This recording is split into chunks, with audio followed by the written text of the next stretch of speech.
कल मैंने 5 टॉपिक करवाए थे। अब क्या होगा कि डेली मैं अब करंट अफेयर्स करवाऊंगा ना, तो पिछले दिन क्या करवाया उस पर भी थोड़ा सा ब्रीफली इंट्रोडक्शन दे दूंगा मैं, ताकि थोड़े से क्वेश्चन पूछ लूँ और थोड़ी सी कहानी पूछ लूँ, आपको कहाँ तक समझ में आया कहाँ तक समझ में नहीं आया। आज मॉर्निंग में देव आया मेरे पास।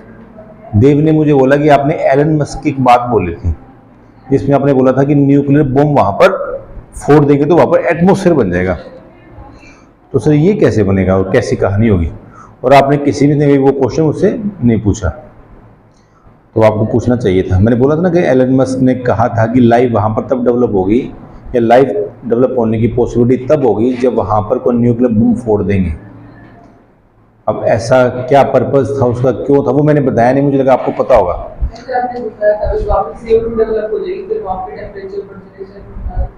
एक बताया था मैंने, तो उसको पता कैसे नहीं चला? चलो, एक जो पहला टॉपिक था वो था मार्स पर लाइफ पॉसिबल नहीं है, ये साइंटिस्ट ने प्रूव कर दिया है।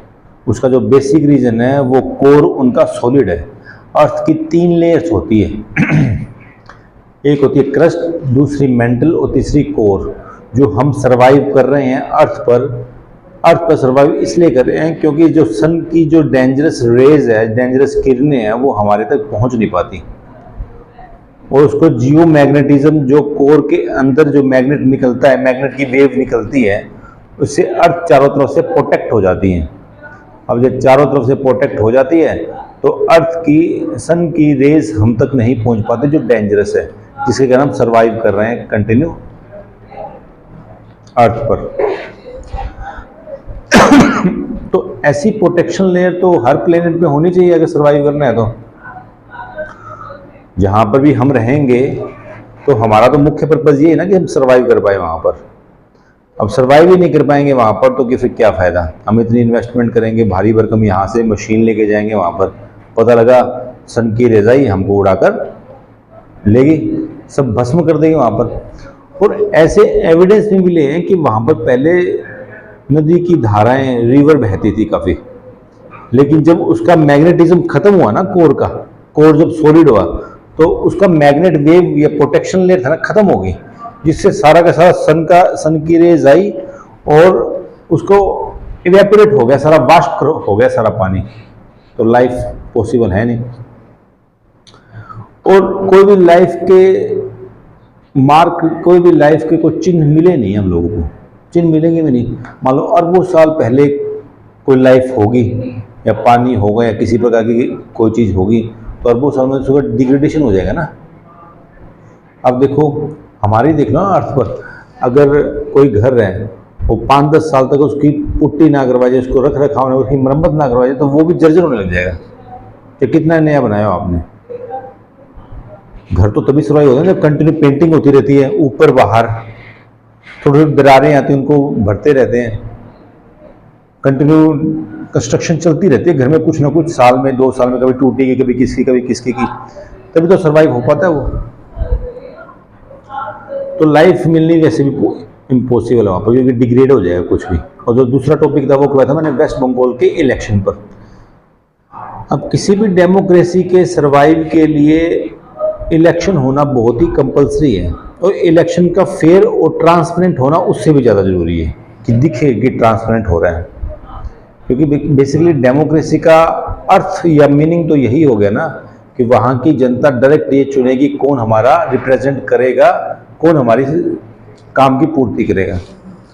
तो ये राजशाही तो नहीं है, कम्युनिस्ट पार्टी तो नहीं है कि जिसको भी सरकार ने बिठा दिया वो बिठा दिया। लेकिन वहाँ पर ऐसे माहौल हो रहे हैं कि आप वोट देने से डर रहे हो, आपको वोट पर्टिकुलर पार्टी को देना है, आपको वोट इस हिसाब से देना है कि आपकी जान माल की सुरक्षा रहे, इस डर से आप वोट दे रहे हो। और कोई भी कैंडिडेट खड़ा नहीं हो रहा, ये देखो आश्चर्य, कोई भी कैंडिडेट खड़ा होने की हिम्मत नहीं कर रहा, क्योंकि उसको पता है मैं खड़ा हुआ और मैं मृत्युलोक का वासी हो गया। मैं मृत्युलोक का वासी हो गया, तो मृत्यु किसको चाहिए? सभी को जीवन चाहिए। दूसरी न्यूज़ थी ये, इसके लिए वहाँ की सरकार तो कोऑपरेट कर नहीं रही, तो हाई कोर्ट ने कदम उठाया। अब जुडिशरी में 3 स्टेप होते हैं, एक डिस्ट्रिक्ट जुडिशरी, उसके ऊपर फिर हाई कोर्ट, उसके बाद सुप्रीम कोर्ट। डिस्ट्रिक्ट जुडिशरी में जैसे सिरसा हो गया, भिवानी हो गया, हिसार हो गया, फतेहाबाद हो गया, हनुमानगढ़ हो गया, जो भी जिले हो गए, इनके जो भी लॉ एंड ऑर्डर की सिचुएशन होती है, इनके जो भी न्याय देना होता है वो डिस्ट्रिक्ट जुडिशरी देती है। जब डिस्ट्रिक्ट जुडिशरी से लोग सेटिस्फाई नहीं होते, डिस्ट्रिक्ट जुडिशरी में भी अलग अलग हायरार्की होती है। सबसे पहले जीएम, आईसी, जुडिशियल मजिस्ट्रेट, फिर वो फर्स्ट सेकंड क्लास कुछ ऐसे होते हैं, फिर सीजीएम होते हैं, सीजीएम सिविल, सीजीएम क्रिमिनल, उसके बाद एडीजी होता है, फिर डीजी होता है, फिर सेशन जज होता है। तो ऐसे ऐसे अलग कैटेगरी है, वो भी पॉपुलेशन के अकॉर्डिंग अलग अलग जुडिशरी होती है यहाँ पर। उसके बाद हाई कोर्ट इनका एडमिनिस्ट्रेटिव कंट्रोल कर दिया है डिस्ट्रिक्ट जुडिशरी का। जैसे हाई कोर्ट के कुछ जज होते हैं, हाई कोर्ट के जज कैसे अपॉइंट होते हैं? डायरेक्ट अपॉइंट होते हैं, जिसको 10 साल की प्रैक्टिस होगी हो वकील की, कोई कंपटीशन का एग्जाम उनका नहीं होता, सरकार की कोई भी उसमें भागीदारी नहीं होती, जुडिशरी को अपॉइंट करती है। इंडिया एक ऐसा पहले कंट्री है जहां पर जुडिशरी को अपॉइंट कर रहा है, ऐसा कहीं नहीं है। और जुडिशरी भारत में सबसे पावरफुल है। आईएएस आईपीएस के सामने कुछ नहीं है जुडिशरी के सामने, पता है आपको? जज होते हैं ना, उनके सामने आईएएस आईपीएस तो हवा है। डीजीपी को तो वैसे अंदर कर देते हैं वो, डीजीपी, आईएएस को तो खड़े खड़े पैडिग्री रहती है आईएएस की, तो जुडिशरी के सामने बड़े पावरफुल होते हैं। मतलब समझ लो कि संसारिक भगवान है भारत के, कभी भी कुछ भी कर सकते हैं। मतलब कि होता न्याय के अनुसार है कि जुडिशरी का जो निर्माण किया गया वो बेसिकली इसलिए किया गया ताकि एग्जीक्यूटिव और पार्लियामेंट अपनी सीमा का उल्लंघन ना करे, कॉन्स्टिट्यूशन के परे ना जाए। अब आपको पुलिस ने पकड़ लिया, पुलिस तो सरकार है ना, तो आप कहाँ बचने जाओगे? अगर सरकार ने आपको पकड़ लिया, सरकार ने आपको दुश्मनी निकालनी है आपसे तो निकाल लेगी, लेकिन आपको एक ही इंस्टीट्यूशन बचा सकते हैं इंडिया में, वो जुडिशरी, और कोई नहीं बचा सकता। पुलिस से पावरफुल तो कोई नहीं है ना। फिर जुडिशरी इंटरफेयर करके लोगों का राइट कैरी ऑन करती है। तो हाई कोर्ट ने ये ऑर्डर इंप्लीमेंट किया कि वेस्ट बंगाल में पैरामिलिट्री फोर्सेस भेजी जाएगी। पैरामिलिट्री फोर्सेस मैंने आपको बता दिया, पैरामिलिट्री फोर्सेस बेसिकली क्या होती हैं, कौन कौन से ऑर्गन होते हैं, क्या होती है पैरामिलिट्री फोर्सेस, जो मैंने बताया था कल। पैरामिलिट्री फोर्सेस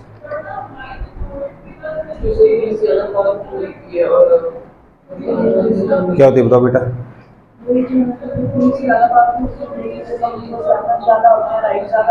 कौन कौन सी होती है, किस मिनिस्ट्री के अंदर होती है? होम मिनिस्ट्री के अंदर होती है। होम मिनिस्ट्री के हेड कौन है? अमित शाह। पैरामिलिट्री के कौन कौन से ऑर्गन है? बीएसएफ, बॉर्डर सिक्योरिटी फोर्स, जो इंडिया और पाकिस्तान के बॉर्डर को प्रोटेक्ट करते हैं, इंडिया और बांग्लादेश के बॉर्डर को जो प्रोटेक्ट करते हैं उनको बोलते हैं बीएसएफ। ये कल बताया था ना मैंने, किसको बता दिया फिर कल मैंने? किसी अलग बैच को बताया होगा, ठीक है। बीएसएफ पाकिस्तान और बांग्लादेश के बॉर्डर को जो प्रोटेक्ट करती है, BSF, border security force. Border film देखी ना आपने, सन्नी देओल वाली? बीएसएफ तो होती है वो, आर्मी नहीं होती वो, आर्मी तो बाद में आती है। फिर सीआरपीएफ, जब जब देश के अंदर इंटरनल सिक्योरिटी को थ्रेट होता है, जहां पर पुलिस के बस की बात नहीं रहती, पुलिस से बात बेकाबू हो जाती है, तो वो हो गई CRPF, central reserve police force, central reserve police force, CRPF. एक होगी ITBP, Indo Tibetan border police force, ITBP, ये भारत और चीन के बॉर्डर को प्रोटेक्ट करती है, ठीक है। एक होगी एनएसजी, नेशनल सिक्योरिटी गार्ड, जब जब देश में कहीं टेररिस्ट एक्टिविटी होती है, टेररिस्ट अटैक करते हैं। अब आपको पता है टेररिस्ट की तो अलग ट्रेनिंग होती है, वो आर्मी से ज़्यादा ट्रेनिंग होती है उनकी, टेररिस्ट की तो उनको पता होता है कब बम मारना है, कब बंदूक चलानी है, कब छुपना है, कब बाहर निकलना है, कैसे कवर फायर करना है, सब नॉलेज होती है। तो वो पुलिस के बस की बात नहीं होती उनकी, और पैरामिलिट्री फोर्सेस की बस की बात नहीं होती। तो एनएसजी में आर्मी के लोग, पैरामिलिट्री के फोर्सेस, वो सब डेपुटेशन पे जाते हैं कमांडो कोर्स करने। उसको बोलते हैं एनएसजी, नेशनल सिक्योरिटी गार्ड। जब जब देश में टेररिस्ट एक्टिविटी होती है तो एनएसजी वहां पर टेररिस्ट से लड़ाई करने जाती है। सीआरपीएफ वाले तो बेसिकली दंगा हो गया, हरियाणा के अंदर दंगा हो गया अंदर, पुलिस कहती जी हमारे बस का नहीं है, क्योंकि दंगाई ज़्यादा हथियारों से लैस है और हमारे बस की इतनी बातें नहीं है। तो वो सेंट्रल को परमिशन मांगेगी, जी पुलिस की बस की बात नहीं, बताओ क्या करें। तो सेंट्रल गवर्नमेंट सीआरपीएफ वाले भेजेंगे, सेंट्रल रिजर्व पुलिस फोर्स वाले भेजेंगे। जैसे डेरे वाला स्कैंडल हुआ था, कांड हुआ था, या कोई भी कांड होता है तो उसमें पैरामिलिट्री फोर्सेस बुलाई थी गवर्नमेंट ने, आर्मी बुलाई थी, पैरामिलिट्री फोर्सेस भी बुलाई थी। फिर एक होता है CISF, central industrial security force. ये बेसिकली इंडियन गवर्नमेंट के जो इंपॉर्टेंट इंस्टीट्यूशन है उनको प्रोटेक्ट करती है। जैसे संसद को प्रोटेक्ट कौन करेगा? CISF। एयरपोर्ट को प्रोटेक्ट कौन करेगा? CISF। गवर्नमेंट एम्प्लॉय के जो बंगले होते हैं सेंट्रल गवर्नमेंट के, उनको प्रोटेक्ट कौन करते हैं? CISF। कोई न्यूक्लियर प्लांट बनने जा रहा है फतेहाबाद में, गोरखपुर में, गोरखपुर एक गांव है फतेहाबाद में, वहाँ न्यूक्लियर पावर प्लांट बनने जा रहे हैं, तो उसकी सुरक्षा कौन करेगा? CISF। गोरखपुर जिला है, यहाँ पर तो गांव है ना एक, गोरखपुर फतेहाबाद में। इसरो को प्रोटेक्ट कौन करेगी? इसरो समझते हो ना, इसरो के चीज़ों को प्रोटेक्ट कौन करेगी? CISF। भारत सरकार के जो नोट बनाने की मशीनें होती है और जो फैक्ट्रियाँ बनती होती हैं उनको प्रोटेक्ट CISF करती है। तो CISF का बेसिक मतलब ये हो गया कि इंडियन गवर्नमेंट के जितने भी इंस्टीट्यूशन है, इंफ्रास्ट्रक्चर इंस्टीट्यूशन है, कोई बिल्डिंग है, उनको प्रोटेक्ट करने का काम CISF का है, सेंट्रल इंडस्ट्रियल सिक्योरिटी फोर्स। तो ये मिलिट्री से अलग होते हैं, पुलिस से भी अलग होते हैं, सेंट्रल गवर्नमेंट के अंडर आते हैं, ठीक है। तो ये है, अभी बताता हूँ। तो अभी क्या हुआ इसमें, यूपी में एक बार क्या हुआ कि पुलिस ने विद्रोह कर दिया, पुलिस ने सरकार के खिलाफ विद्रोह कर दिया, और पुलिस के पास तो पावर है, सरकार को तो कूट देगी। मतलब कि अगर लेवल का देखा जाए तो पुलिस की ट्रेनिंग, हथियार ऐसे है तो सरकार के सामने, उसके सामने कुछ नहीं। तो पुलिस को पीटने के लिए पैरामिलिट्री फोर्सेस को बुलाया गया, पैरामिलिट्री फोर्सेस से वो डर गए, पुलिस वाले लड़ाई क्यों कर पाएंगे उनसे, पैरामिलिट्री के पास करें तो मिलिट्री बुलाते हैं, पुलिस वाले मिलिट्री वालों से लड़ाई क्यों कर पाएंगे, उनकी तो ट्रेनिंग, ताकत सब अलग होती है ना। तो ये थी दूसरी न्यूज। अब तीसरी न्यूज कौन सी थी? रशिया वाली, ब्लैक सी वाली। रशिया ने बोला कि मैं जो ग्रेन डील हुई है ना, अनाज की जो डील हुई है, एग्रीकल्चर प्रोडक्ट को एक्सपोर्ट करने की जो डील हुई है, उससे मैं बैकआउट कर दूंगा अगर आपने मुझे फाइनेंशियली सैंक्शन नहीं हटाया तो। फाइनेंशियल सैंक्शन होते हैं ना, प्रतिबंध कर दिया कि आप ये चीज का इंश्योरेंस नहीं होगा, आपको ये चीज बेचने में वो पैसा नहीं मिलेगा। तो मैंने आपको एक कल एग्जांपल दिया था कि स्विफ्ट सिस्टम है, SWIFT। स्विफ्ट एक इंटरमीडिएटर का काम करती है, एक बैंक से दूसरे बैंक में, विदेशों में भारत से जैसे अमेरिका में आपको भेजना कोई पैसा, तो स्विफ्ट सिस्टम क्या काम करेगा?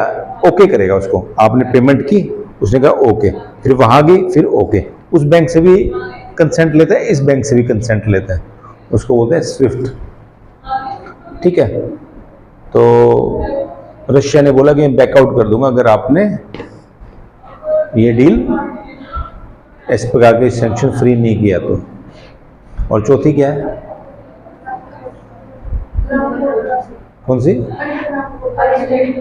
मार्स, अर्थ टिल्ट हो रही है, नहीं उसके बाद थी है, तो अर्थ टिल्ट हो रही है, अर्थ का एक रोटेशन है और एक टिल्ट है, ऐसे ऐसे है, सन ऐसे ऐसे है, ऐसे सन ऐसे अर्थ नहीं रहती, साल के 2 टाइम ये अर्थ ऐसे रहती है, एक सितंबर में और एक मार्च में, पता होगा ना आपको? नहीं पता?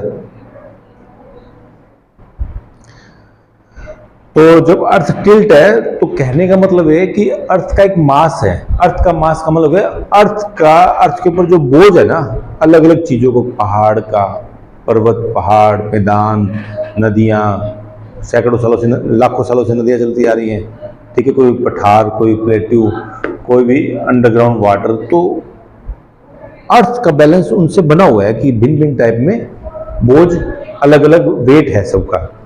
अब एक वेट को बहुत सारी संख्या में हटा देंगे तो अर्थ के जो, अब वो वेट तो कहीं और चला गया ना, तो वो वेट खाली रह गया, तो वो वेट खाली रह गया तो हम पर इम्पैक्ट पड़ेगा। तो टिल्ट में थोड़ा डिफरेंस हो गया अंडरग्राउंड वाटर को एक्सट्रैक्ट करने में, निकालने में। तो ये न्यूज़ थी अगली। और उससे अगली क्या न्यूज़ थी? INS Kirpan gift is given to Vietnam. मैंने आपको एक पॉइंट बताया था कि इंडिया को कंटिन्यू घेर रहा है China, different type of country से। इसमें पाकिस्तान, मालदीव, श्रीलंका, नेपाल, बांग्लादेश से कोशिश कर रहा है लेकिन बांग्लादेश उसके चुंगल में फंस नहीं रहा। म्यांमार, इन सब से कंटिन्यू एफर्ट कर रहा है। अब वो कंटिन्यू एफर्ट कर रहा है तो हम भी एफर्ट कर रहे हैं। तो हम भी चाइना को, जो देश चारों तरफ लगते हैं, उनसे कंटिन्यू कोऑपरेट कर रहे हैं, चाइना को भी घेरने की कोशिश कर रहे हैं। जिसमें कल वियतनाम को, परसों वियतनाम को उनको गिफ्ट दिया आइनस कृपाण। उसके बाद साउथ कोरिया से, जापान से हम कंटिन्यू कोऑपरेशन कर रहे हैं। फिलीपींस भी चाइना के पास में। फिलीपींस को दिया हमने ब्रह्मोस मिसाइल। समझते हैं ब्रह्मोस मिसाइल क्या थी बेटे? जॉइंट कोऑपरेशन है, मिसाइल बनाई थी, उसका नाम ब्रह्मोस। तो ब्रह्म नाम आया ब्रह्मपुत्र से। ब्रह्मपुत्र भारत की सबसे बड़ी रिवर है, लेकिन भारत में पड़ती नहीं, वो बात अलग है। लेकिन ब्रह्मपुत्र भारत की सबसे बड़ी नदी है। ब्रह्मपुत्र कहाँ से बहती है? चीन से आती है, चीन से आती है वो। चलो एक बात ये ब्रह्मपुत्र वाली याद आ गई ना, तो इससे रिलेटेड एक आपको एक मैं बिल्कुल इंटरेस्टिंग घटना बताता हूँ मैं। आपको पता है चीन अब क्यों अग्रेसिव है अरुणाचल प्रदेश को हड़पने के लिए? चीन अब क्यों अग्रेसिव है अरुणाचल प्रदेश को हड़पने के लिए, पता है आपको? पहले था, इतना नहीं था, लेकिन अब ज्यादा हो गया। उसका सबसे मुख्य कारण है ब्रह्मपुत्र रिवर। कैसे? अब आप कहेंगे कि ब्रह्मपुत्र रिवर तो चाइना से निकलती है। अब जो चाइना से निकलती है तो वो कैसे रीजन हो गए? वो तो वैसे ही रोक सकते हैं, चाइना से निकलती है तो कोई भी नदी। तो इसका कारण ये है कि जैसे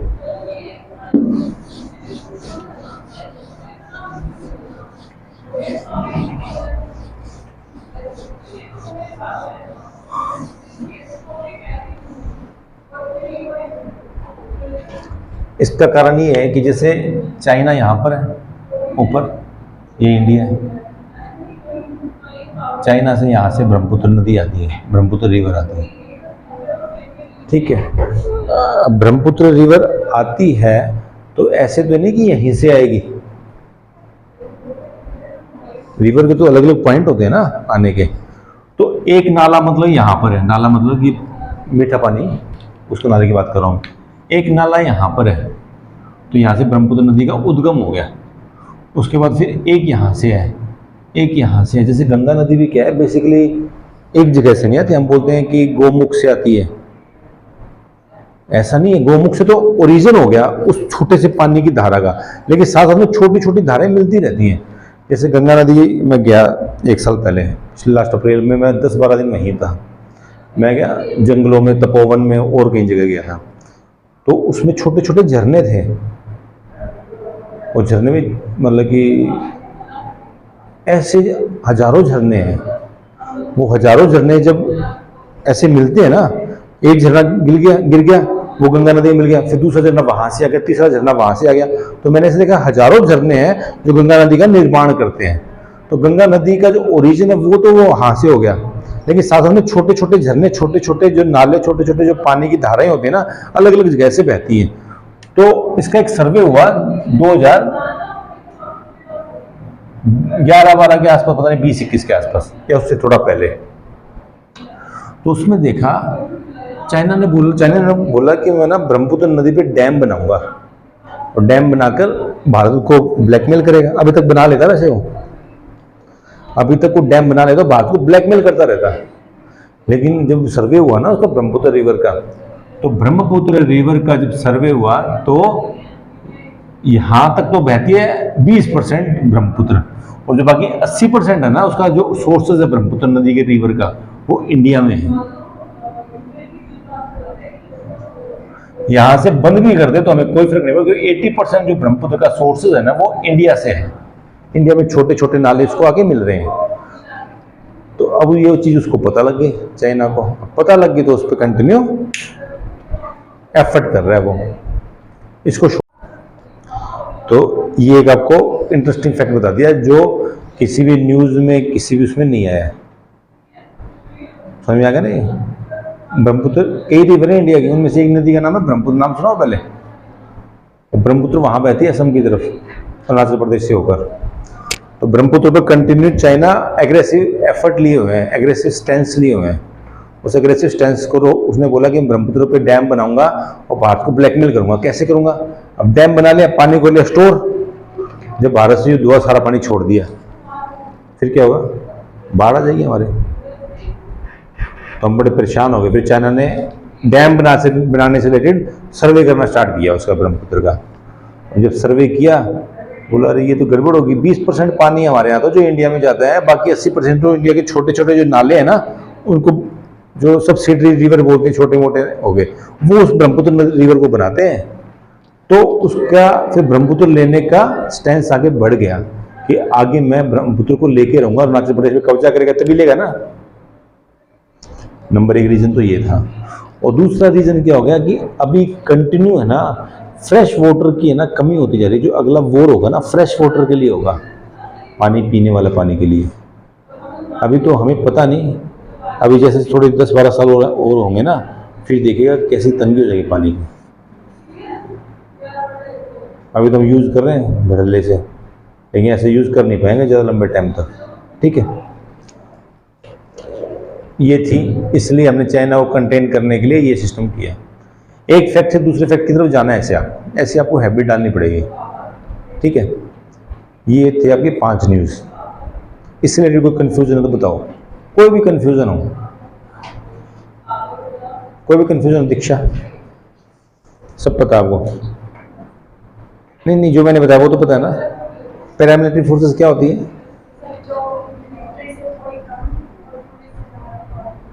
ये तो एक मैंने आपको समझाने के लिए बोला था, लेकिन ये डेफिनेशन आपको वहां नहीं देनी है। Paramilitary forces is under the home ministry. Paramilitary forces is the supporting system for police and military. Supporting system, जब कमी होती है तो पैरामिलिट्री ट्रेनिंग उनकी पुलिस से हायर होती है, मिलिट्री से थोड़ी कम होती है। ऐसे थोड़ा सा करना है। ठीक है, अब ये हो गया कल की न्यूज का थोड़ा सा ब्रीफ इंट्रोडक्शन। शाइन, आज की कौन कौन सी न्यूज है?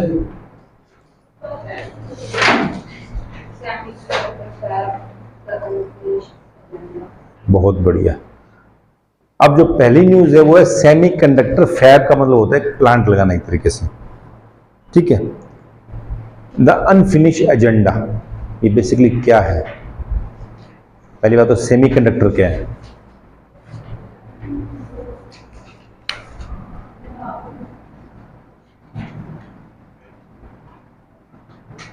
What exactly is semiconductor?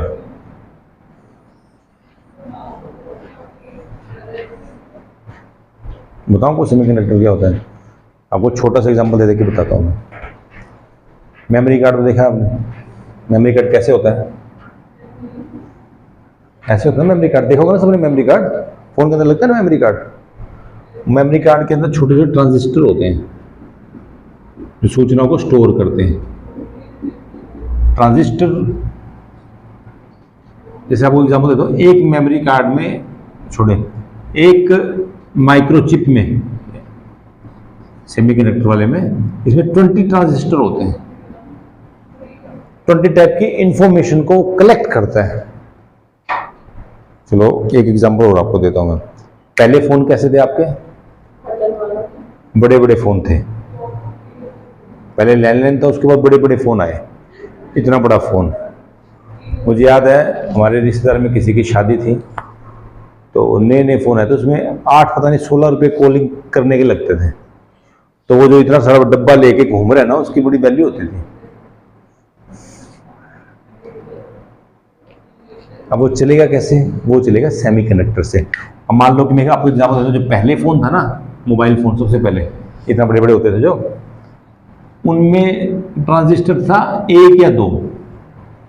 एक या दो कैसे? क्योंकि जैसे उसके अंदर क्या है, जो इन्फॉर्मेशन हो गई, इन्फॉर्मेशन को एक चीज से दूसरी चीज में पहुंचने के लिए, मेमोरी के को एक चीज से दूसरी चीज पहुंचने के लिए, या कोई भी एप्लीकेशन को मूव करने के लिए, कोई भी एप्लीकेशन चलाने के लिए डिफरेंट टाइप ऑफ ट्रांजिस्टर काम करते हैं किसी भी चिप में। तो पहले थे एक, अब हो गए एक माइक्रोचिप में 20 ट्रांजिस्टर, मतलब 20 कम्प्लेक्सिटी होगी।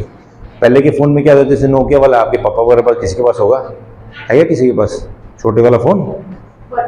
हाँ, दादी के पास है? नहीं, किसी के पास देखा तो होगा ना आपने। अब उसमें 2-3 फंक्शन आते हैं, फोन करना, मिस कॉल देखनी, और एक सांप वाली गेम वाली, वो 2-3 होते हैं उसमें, देखा नहीं आपने? तो समझ लीजिए उसकी जो माइक्रोचिप होगी ना, उसमें ट्रांजिस्टर होंगे, उसमें होंगे 2, 3, 4, बस इतना, 4, 5, 6 इतने होंगे। लेकिन जो आप लेंगे एप्पल वाला फोन, साइज उतना ही है जितना हाथ वाले का, उसके होंगे 30 ट्रांजिस्टर। उसमें डिफरेंट टाइप ऑफ फंक्शन है, डिफरेंट टाइप ऑफ कैमरा है, कैमरे की क्वालिटी होगी, तो वो अंदर का प्रोसेसिंग जो भी होगा ना, वो माइक्रोचिप करेगी। अब मुझे आप ये बता दीजिए, आपके जीवन में माइक्रोचिप के बिना काम चल सकता है? नहीं चल सकता। कोई बंदा दिखा दीजिए मुझे। अब जीवन में मैं, आप, फोन भी मैं करता हूं तो माइक्रोचिप का यूज होगा, मतलब अंदर जो फोन तो उसी से ऑपरेट होगा ना बेसिकली। संसार की हर चीज, ट्रेन भी, ट्रेन का जो फंक्शन होगा रोबोटिक वाला, उसमें माइक्रोचिप लगेगा। कार में म्यूजिक सिस्टम होता है, और भी कार में कहानी होती है, ऑटोमेटिकली बंद हो जाती है, क्या हो जाती है, वो क्या होता है बेसिकली, वही तो काम करती है। तो लाइफ के हर पार्ट में सेमीकंडक्टर का यूज होता है आपके। तो इस आर्टिकल का बेसिक मतलब ये है कि सेमीकंडक्टर का यूज तो होता है, लेकिन इंडिया में कोई डेवलपमेंट इसका नहीं हुआ है। तो ये हमारे लिए बड़ी कंसर्न की बात है, चिंता की बात है। अब चिंता की बात क्या है? स्ट्रैटेजिकली भी इंपॉर्टेंट है।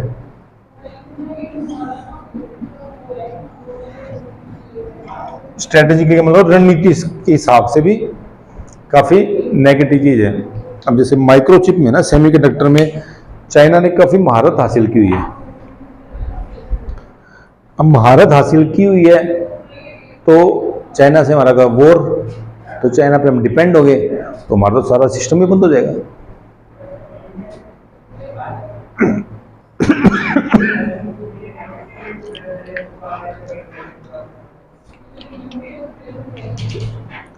तो सबसे पहले तो सेमीकंडक्टर क्या होता है ये पता लग गया आपको। माइक्रोचिप से लेके प्लेन वाले, मतलब कि आप बैटरी वाली साइकिल से लेकर और प्लेन तक हर जगह यूज होगा। आपके जीवन में हर जगह यूज होगा। आप स्कूटी चलाओगे, कुछ भी चलाओगे, हर जगह पर माइक्रोचिप का यूज होगा। तो माइक्रोचिप का जब यूज होगा, और हम किसी ऐसे देश पर डिपेंड है जिस देश से हमें कंटिन्यू खतरा बना हुआ है, PIS में क्वेश्चन जरूर आएगा। 70% चांस है कि सेमीकंडक्टर वाला क्वेश्चन IAS के PT और मेंस में पूछा जाए। मेंस में पूछने की पॉसिबिलिटी 90% मान लो। मतलब कि जो मोस्ट इंपोर्टेंट क्वेश्चन आते हैं इंडिया में, कौन से पूछे जाएंगे IAS, उनमें से एक ये भी है। अब चाइना के ऊपर हम डिपेंड है। चाइना से हो गया वॉर, चाइना से वॉर हो गया तो हमारा तो सारा सिस्टम ही ठप हो जाएगा। सब चीजें हम उन पे डिपेंड है। सारी टेक्नोलॉजी में माइक्रोचिप पे उस पर डिपेंड है। तो कहने का मतलब ये हो गया, अब जैसे हम यूज कर रहे हैं भी माइक्रोचिप भी इसके अंदर लगी हुई है ना, इसके अंदर भी लगी हुई है, इसके अंदर भी लगी हुई है। तो कहने का मतलब ये है कि कोई चीज आपके लिए इतनी इंपॉर्टेंट है और आपके पास वो बनाने की कैपेबिलिटी है ही नहीं, उसके बिना तो काम चलेगा ही नहीं चलेगा ना। जो आपके लिए सबसे इंपॉर्टेंट है जीवन में और वो आपके पास है नहीं, आप किसी ऐसे दुश्मन से ले रहे हैं जिससे कभी भी युद्ध लड़ गया, युद्ध हो गया तो आप तो बड़ी गड़बड़ हो जाएगी। तो इसलिए कंसर्न की बात है कि भारत में माइक्रोचिप या सेमीकंडक्टर की कोई फैक्ट्री अच्छे तरीके से डेवलप नहीं हुई, और चाइना में बहुत ज़्यादा डेवलप होगी, ताइवान तो उससे भी ऊपर है। एक रीजन आपको बता देता हूँ मैं, ताइवान और चाइना में एक प्रॉब्लम तो चली आ रही है कि चाइना कहता है कि मेरी सोवरेनिटी पर हमला करे, ताइवान हमारा ही पार्ट है। लेकिन दूसरा मुख्य कारण भी है सेमीकंडक्टर। सेमीकंडक्टर की वर्ल्ड की सबसे बड़ी फैक्ट्री ताइवान के अंदर है, ताइवान के अंदर है, ताइवान में। नाम उसका ढूंढना नाम उसका TTS ऐसे कुछ नाम है। अभी प्रधानमंत्री नरेंद्र मोदी उससे मिले थे 2-4 महीने पहले, उनको रिक्वेस्ट की थी लगा दे, हमारे फैक्ट्री लगा दे। अब वो देखेगा, सोचेगा, सारी चीज़ देखेगा, क्योंकि क्या होता है माइक्रोचिप में ना, सेमीकंडक्टर में तो इन्वेस्टमेंट बहुत ज़्यादा लगती है, जो क्यों नहीं हम सक्सेसफुल हो पा रहे उसमें। इंडिया क्यों सक्सेसफुल नहीं हो पा रहा वो आपको मैं बताता हूँ। एक तो इसकी one of the investment is very heavy, very big, और छोटी मोटी नहीं चाहिए कि 50-100 करोड़ 200 करोड़ 500 करोड़ में फैक्ट्री खुल जाएगी। 10-10 हज़ार करोड़ 20-20 हज़ार करोड़ 50-50 हज़ार करोड़ ऐसी कितनी फैक्ट्री खुलती है कोई लगाना चाहे तो। Investment is big obstacle. और second R&D, research and development. अब रिसर्च एंड डेवलपमेंट भी रिसर्च एंड डेवलपमेंट इसमें बहुत होता है। कैसे होता है आपको बताता हूँ मैं, कि आज कोई सेमीकंडक्टर है, उसमें 20 ट्रांजिस्टर यूज हो रहे हैं, 20 ट्रांजिस्टर यूज हो रहे हैं, तो फोन की कम्प्लेक्सिटी वैसी होगी ना। लेकिन साल बाद कोई दूसरी कंपनी ऐसा फोन निकाल दे जिसमें 40 ट्रांजिस्टर यूज हो रहे हो, तो ये तो फेल होगी। 1 साल के अंदर ही निकाल दें उसको। आज आपका फोन है ऐसा, अभी आपको पता है फोन मुड़ने वाला भी आ गया, तो इसमें जो है, इसमें मान लो 15 ट्रांजिस्टर यूज हुए हैं या 10 यूज हुए हैं, तो उसमें 50 होंगे, क्योंकि ज़्यादा कम्प्लेक्सिटी होगी ना, मोड़ने के भी सिस्टम उसमें। अब थोड़ी देर में हाथ वाला आ जाएगा, लगाया हाथ में, स्क्रीन खुल गई, थोड़ा सा कुछ सिस्टम सा होगा, उसमें पता लगा 500 ट्रांजिस्टर यूज होंगे, तो 500 ट्रांजिस्टर होंगे, जो पिछले वाला था वो तो ऑब्सोलेट हो गया ना, वो तो खराब हो गया, अब उसका यूज तो है नहीं। तो इतनी इन्वेस्टमेंट, सिर्फ $50 बिलियन हमने इन्वेस्टमेंट की 20 ट्रांजिस्टर करने के लिए, और पता लगा कि नई टेक्नोलॉजी आ गई, वो सारा प्लांट बर्बाद। तो इसमें R&D कंटिन्यू चाहिए। तो इंडिया फेल कैसे हो रहा है इसमें, कि जैसे ना कोई कंपनी को भारत ने ठेका दिया कि भारत में आके बनाओ। अब तो भारत ने काफी स्कीम दे दी है, भारत ने बोला $10 बिलियन आप लगाइए, $5 बिलियन हम अपनी जेब से लगाएंगे, टैक्स फ्री, कुछ नहीं, पैसा भी हम देंगे, लगाओ। क्योंकि पता ना स्ट्रैटेजिकली कितना इंपॉर्टेंट है ये हमारे लिए। ये तो आपको पता है कितना इंपॉर्टेंट स्ट्रैटेजिकली।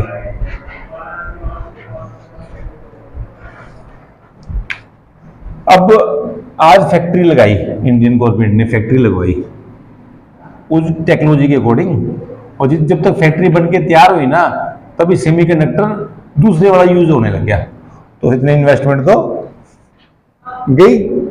तो इसलिए भारत सक्सेसफुल नहीं हो पा रहा है इसमें। भुजे पंजाबी का बिहारी शब्द है। भुजे का मतलब होता है समझना, ठीक है, ये हो गया। तो एक रीज़न ये हो गया, R&D बहुत ज़्यादा है इसमें, हर 2 महीने में टेक्नोलॉजी चेंज हो रही है, क्योंकि ज़्यादा से ज़्यादा छोटा बनाने की कोशिश कर रहे हैं ना। पहले का लैपटॉप देखा आपने, तो 20 साल 25-26 साल पहले था, या 20 साल 18 साल पहले था, उसकी रैम ही सिर्फ 500 GB 500 MB होती थी, और इतना भारी। जैसे बाट उठाया कभी आपने? नहीं उठाया बाट, किलो वाला, 1 किलो 2 किलो वाला उठाया नहीं कभी आपने? वेट तो उठाए होंगे 2 किलो 3 किलो के, तो वैसे होता था वो। तो ये रीजन हो गया। इन्वेस्टमेंट सबसे बड़ा, इन्वेस्टमेंट में गवर्नमेंट ने काफ़ी छूट दे दी है, और R&D में भी गवर्नमेंट रीजन है जो इंडिया क्यों फेल होता जा रहा है माइक्रोचिप बनाने में। और तीसरा कारण हो गया जो माइक्रोचिप का साइज है, इस कारण भारत फेल हो रहा है। कैसे फेल हो रहा है वो, कि इतनी हल्की हल्की आती है वो। अब कार को जापान से भारत में भेजेंगे तो पूरे जहाज का यूज होगा ना। जहाज ओशन से आते हैं, पता हो ना आपको, ये ओशन के समुद्री जहाज से आते हैं। अब जहाज का यूज होगा, उसको लेके जाएंगे, आके लेके जाएंगे, ट्रांसपोर्टेशन खर्चा हो, ये हल्की हल्की होती है। 2 किलो का बोरा भरा और चलो भी डाके की तरह। तो जो कंपनियां होती है, बोला हम सारा प्लांट लगाएंगे किसी देश में, किसी कंट्री में पूरा प्लांट लगाएंगे, उस पर $1 बिलियन इन्वेस्टमेंट करेंगे, तो भी क्या फायदा उसका। इससे तो अच्छा यही है कि आप एक्सपोर्ट कर दो। तो इसलिए भी कंपनी रिलक्टेंट है यहां पर आने के लिए। तीसरा रीजन हो गया ये, साइज इसका ही हो गया। कंपनी कंफर्टेबल नहीं है, कंपनी इज नॉट कंफर्टेबल, इसलिए इंडिया में कंटिन्यू आ नहीं रहे। लेकिन इंडियन गवर्नमेंट कंटिन्यू इस पर एफर्ट कर रही है कि आए इन्वेस्टमेंट करे, हम भी पैसा देंगे, टैक्स भी नहीं लेंगे आपसे, आप आ जाओ बस एक बार। क्योंकि उसको पता है कल को चाइना से वॉर हो गया या किसी ऐसे देश से तनातनी हो गई तो हम तो कहीं के नहीं रहेंगे, हमारी तो सारी चीज बंद हो जाएगी।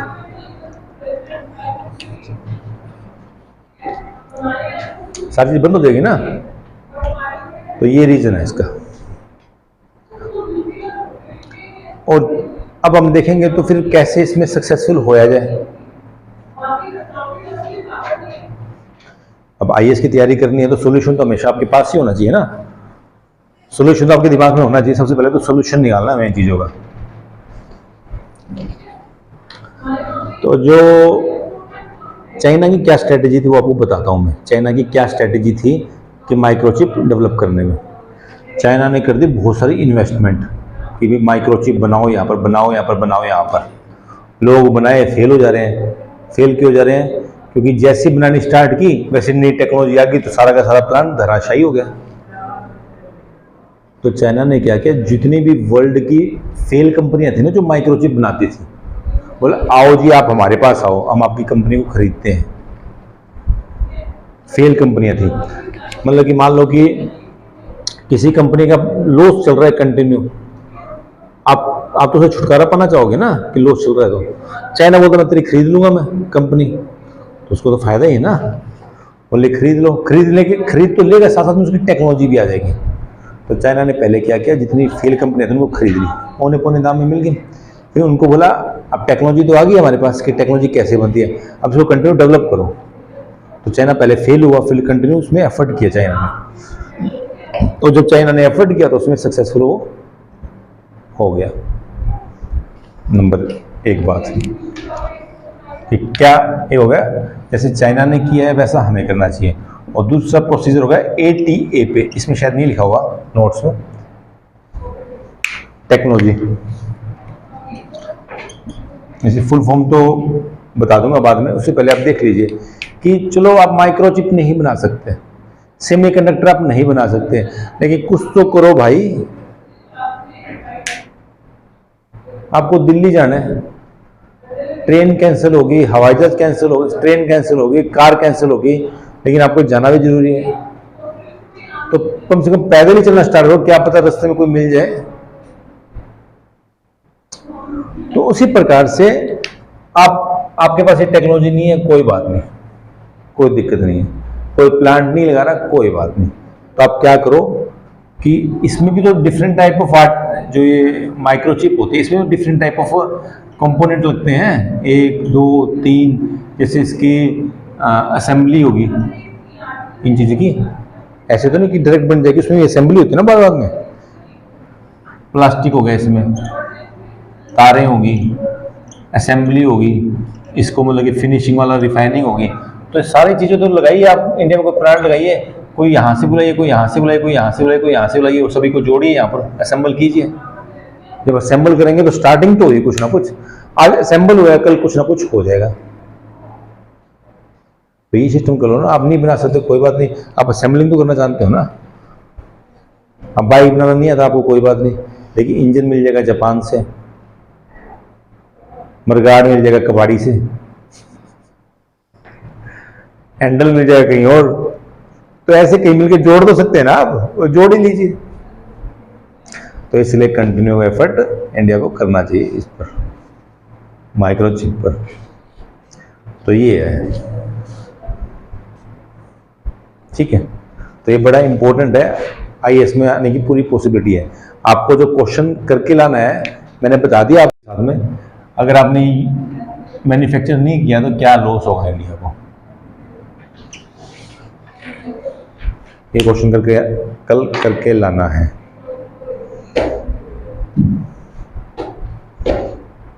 इंडिया को एफर्ट करते बहुत साल हो गए, लेकिन इसमें सक्सेसफुल हो नहीं पा रहा है, ठीक है।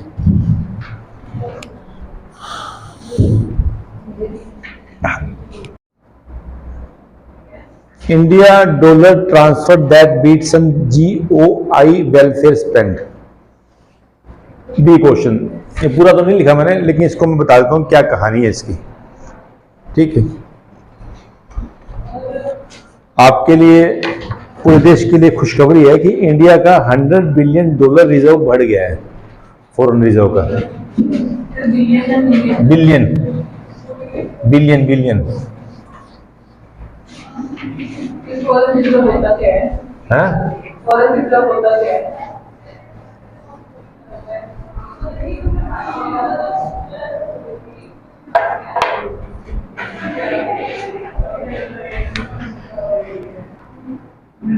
पहले जो न्यूज़ है उससे रिलेटेड ही है, ठीक है। जो न्यूज़ है वो ये है कि इंडिया का $100 बिलियन रिमिटेंस आई है इंडिया में। रिमिटेंस समझते हो? बाहर के लोग भेजते हैं, मतलब भारत के लोग जो बाहर चले जाते हैं, भारत के लोग जो बाहर चले जाते हैं। जैसे आपकी सिस्टर कनाडा गई है, ऐसा ही कनाडा जा रही थी ना वो, कौन जा रहा था? चलो कोई ना कोई बताते ही रहते। तुम्हारे भैया गए हैं? शुक्रानी की सिस्टर, शुक्रानी की सिस्टर 2 यहीं पर पढ़ती है ना? कहाँ पर पढ़ने? तो उनका CUT में हो गया था कि वो तैयारी उसकी कर रहे थे, किसकी कर रहे थे वो? हैं? 5 सिस्टर है ये? चलो ठीक ठीक ठीक। तो इंडिया के लोग जो बाहर जाकर बस गए हैं या बाहर जाने काम करने के लिए जा रहे हैं, वो कंटिन्यू अपनी फैमिली को पैसे भेजते हैं। अब पैसे ज़्यादा हो तभी तो भेजते हैं, पैसे भेजते हैं डॉलर में। डॉलर मतलब डॉलर में कन्वर्ट हो जाता है। तो जैसे आपको पता है UAE में गए हुए हैं, सऊदी अरब में, USA में, कनाडा में, यहाँ सब गए हुए हैं। तो इन्होंने अपने वतन भारत देश में काफ़ी पैसा भेजा, जो भेजा ना उसका $100 बिलियन से ऊपर आ गया। तो ये भारत के लिए खुशी की बात है। अब दूसरी बात, क्वेश्चन पूछा था भूमिका ने कि फॉरेन रिजर्व क्या होता है। बेसिकली फॉरेन रिजर्व वो होता है कि जिसके द्वारा कि सरकार जब कोई चीज़ को परचेज करती है, विदेश में कोई चीज़ परचेज करती है भारत की जरूरत के लिए, तो पैसों की जरूरत पड़ती है कुछ, तो भारत के सरकार लोगों से तो ले नहीं सकती। तो उसके लिए जो रिजर्व होता है ना, फॉरेन रिजर्व का मतलब किसी चीज़ को परचेजिंग करने की कैपेसिटी, जो रिजर्व होता है उससे वो चीज़ खरीदती है। आई समझ में? सर तो ऐसे है ना कि इंडिया की जो करेंसी फॉरेन फॉरेन करेंसी के अंदर हमारा कुछ रिजर्व पड़ता है तो जाके हम लोग यूज करते हैं और सब इम्पोर्ट करते हैं सर हमें इकोनॉमिक्स में पढ़ाते हैं। लेकिन मैं बताता हूँ, एक एग्जाम्पल देता हूँ आपके पास। अब पाकिस्तान में क्यों संकट छाया हुआ है? क्योंकि पाकिस्तान के पास फॉरेन रिजर्व है ही नहीं। अब पाकिस्तान के पास फॉरेन रिजर्व नहीं है तो तेल आएगा सऊदी अरब से, तेल आएगा सऊदी अरब से, तेल आएगा वेनेजुएला से, तेल आएगा किसी और देश से। तो वो तो पैसे पाकिस्तान रुपए में तो लेंगे नहीं। डॉलर है जिसकी ऑथेंटिसिटी होती है, या कोई सोना हो या कोई ऐसी चीज हो जिसकी ऑथेंटिसिटी होती है, जिसकी वैल्यू होती है, तो वो पैसे लेंगे डॉलर में या किसी और चीज में। तो फॉरेन रिजर्व उसमें काफी कंट्रीब्यूट करता है। तो इसमें क्या हो गया कि अगर आपके फॉरेन रिजर्व खाली है तो फिर क्या होगा, आपके पास संकट मंडराता जाएगा कि आप कोई भी चीज बाहर से कोई चीज इंपोर्ट नहीं कर सकते जो इंपॉर्टेंस है हमारी लाइफ के लिए। तो फॉरेन रिजर्व ज्यादा होने का मतलब कि हम अमीर है। अमीर का मतलब ये होगा कि हम कोई भी चीज परचेज कर सकते हैं, अब बाहर से कोई चीज की कमी नहीं है। ठीक है, उसको फॉरेन रिजर्व बोलते हैं। अब मैं आपको एग्जांपल देता हूँ। भारत में एक मंदी आई थी जिसके बाद लिबरलाइजेशन का दौर आया। लिबरलाइजेशन में उदारीकरण का दौर आया। अब क्या हुआ कि भारत में फॉरेन रिजर्व खत्म हो गए। भारत में तेल खरीदने के पैसे नहीं थे उस समय। तो भारत गया आईएमएफ के पास, इंडियन मॉनेटरी फंड। उसने उसको बोला कि हमारे पास फॉरेन रिजर्व खत्म हो गया, हमारे पास फॉरेन रिजर्व है नहीं, हमें तेल खरीदना, बाकी जो भी जरूरतों का सामान होता है वो खरीदना है। तो आईएमएफ वर्ल्ड बैंक ने बोला जब आप अपनी मार्केट खोल लोगे, जब आप अपनी मार्केट खोल लोगे ना तो हम आपको पैसे दे देंगे। उसके बाद 1991 के बाद लिबरलाइजेशन का दौर आया जिस इंडिया में फॉरेन रिजर्व का मतलब होता है कि विदेशी फंड। विदेशी फंड का मतलब डॉलर ही समझ लो।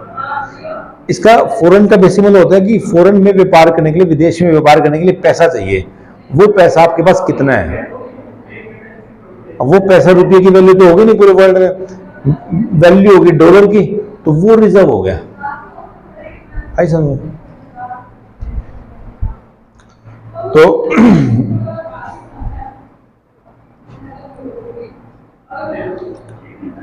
तो जो ये न्यूज बनी है वो क्या बनी है basically,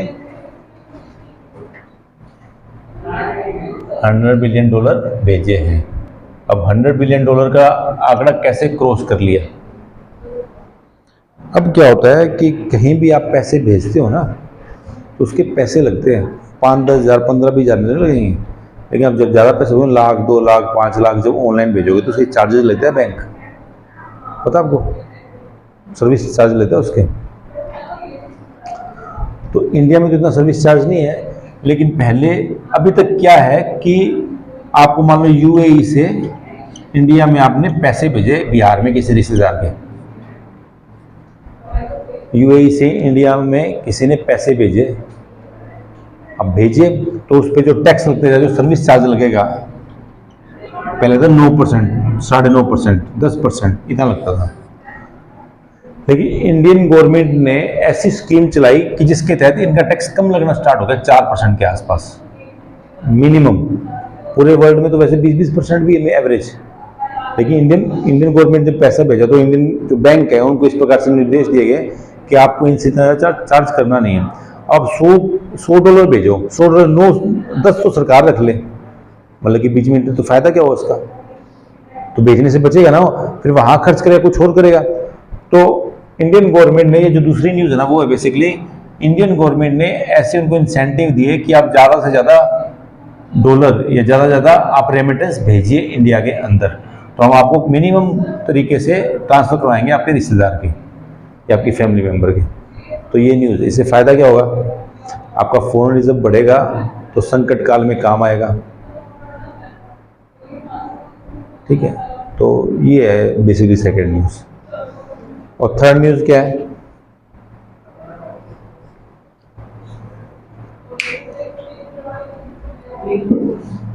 Blinken.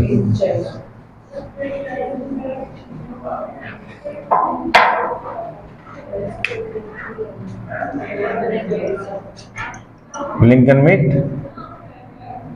China, Xi Jinping.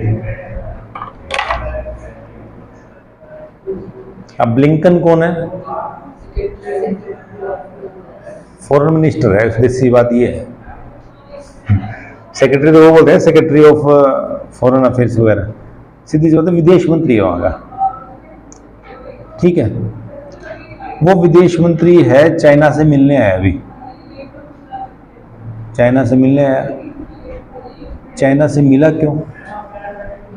पहली बात तो यूएस का स्टेट सेक्रेटरी या जो भी फॉरेन मिनिस्टर बोलते हैं वो चाइना से मिला। चाइना और यूएस की कंटिन्यू तनातनी चल रही है। यूएस से कंटिन्यू अपने फोर्स डिप्लॉय कर रहा है चाइना के खिलाफ, कंटिन्यू चाइना के खिलाफ ग्रुपिंग बना रहा है, यूएस से चाइना भी बना रहा है। तो इन दोनों के बीच में इतनी ज़्यादा टेंशन हो गई है कि कंफ्लिक्ट होने का या तो युद्ध होने का खतरा पैदा हो गया। तो ये चीज़ ना हो, ये चीज़ ठंडी रहे और अंदर ही अंदर मार करते रहें, अंदर ही अंदर मार करते रहें। तो इसके लिए ब्लिंकन साहब चाइना के राष्ट्रपति से मिले, ठीक है। अब कई लोग कहते हैं कि चाइना और यूएसए की अगर दूरी कम हो जाएगी ना, या दूरियां कम हो जाएगी, मतलब दोस्त बन जाएंगे, तो भारत के लिए खतरा पैदा हो जाएगा। अभी यूएस से भारत का कोऑपरेशन कितना है? बहुत कोऑपरेशन है। यूएस से भारत का जो कोऑपरेशन है, ऐसा लोग कहते हैं कि चाइना का दुश्मन भारत है ना, और चाइना को यूएस से दबाना चाहता है, इसलिए उसका कोऑपरेशन है। तो यूएस से और चाइना की अगर दोस्ती हो गई तो भारत दरकिनार हो जाएगा, भारत को बड़ा खतरा हो जाएगा, क्योंकि ना ही तो फिर यूएस से बचाने आएगा, और चाइना से हमारी कंटिन्यू तनातनी चल रही है, और चाइना हमारे हिस्से पर कब्जा करने के लिए तैयार है ही।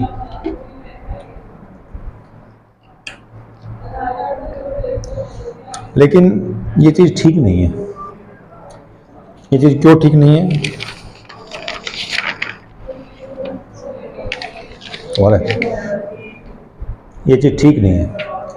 ये चीज़ इसलिए ठीक नहीं है क्योंकि इंडिया की इकोनॉमी इतनी बड़ी हो गई है कि यूएसए को भी अपनी इंटरेस्ट है। यूएसए का मुख्य पर्पज़ ये है कि पूरे वर्ल्ड को मैं हथियार कैसे बेचूं, और अभी तो फिलहाल आईसीईटी का समझौता हुआ है भारत का यूएसए के साथ, तो पैसे उसको मिलेंगे। तो पैसा किसको अच्छा नहीं लगता? पैसा सभी को अच्छा लगता है ना, तो पैसा उनको भी अच्छा लगता है। तो ये है न्यूज़ लास्ट।